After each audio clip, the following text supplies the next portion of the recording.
Crime. A young woman's life is cut short, and tonight police say an even younger life, a 12-year-old boy, is to blame for her murder. Hard to believe. The accused gunman, not even a teenager, and he could be locked up for life if convicted. We have new information from both the police and from the victim's family.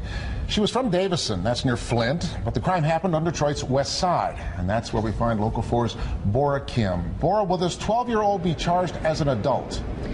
Steve, by law, you have to be 14 years old to be charged as an adult. But today, and as you said, he's only 12 years old, but today he was designated as an adult, which means he could be sentenced as an adult. And today, the chief of police telling us that he can't remember someone so young being in so much trouble. Clearly, we think the motive was robbery. It was along Minnock and Outer Drive here at the Rosedale Park neighborhood. Shots rang out August 1st around midnight.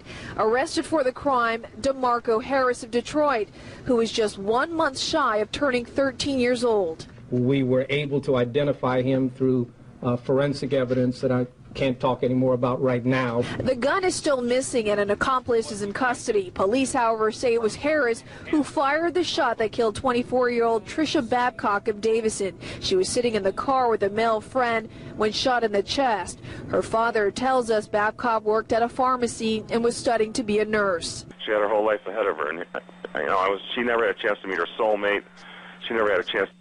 I never had a chance to hold a grandbaby. We've lost so many things. Harris faces murder, armed robbery, to even breaking his curfew. The Wayne County Prosecutor's Office has designated Harris as an adult.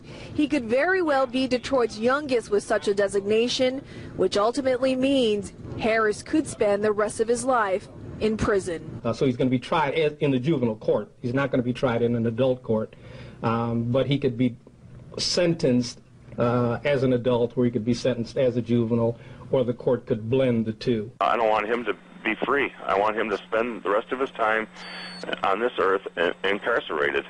And he's lucky, I feel, that they don't have the death penalty.